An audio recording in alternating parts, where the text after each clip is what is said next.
Well, I was out collecting signatures for my tenant association. It's roughly 160 units out here, and I got roughly almost 100 signatures. So majority was on board. And I stopped at Kimberly's place, who recorded with her doorbell ring. That's when we were interrupted by 2 deputy sheriffs, Calhoun County deputy sheriffs. They didn't come up with officer-friendly approach. They came up very aggressive. Who am I? What am I doing here? They heard I was soliciting a suspicious black man in the neighborhood. This is my neighborhood. They tried to obtain my identification, which I don't have my legal rights. I don't have to provide that if I'm not in the commission of a crime.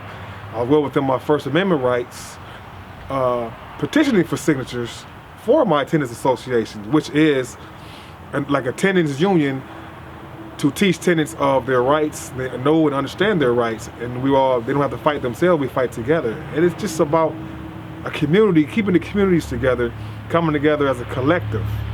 Keep the peace, keep the violence down.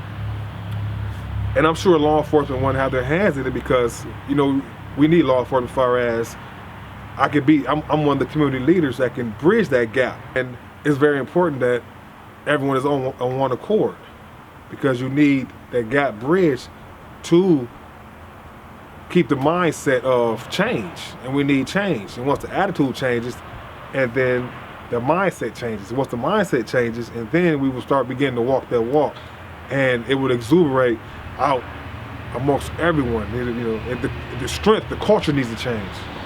Like I said again, I'm reiterating, I was well within my First Amendment right, my constitutional rights, to petition for signatures. That's all I was doing. And I went to jail, and the things happened that shouldn't have happened. There was a positive step moving forward. I did receive an apology. My lawyers and I, they're the dream team, by the way. We did receive an apology from the sheriff and undersheriff, Steve Hinckley and Tim Hurt. And also the charges have been dropped.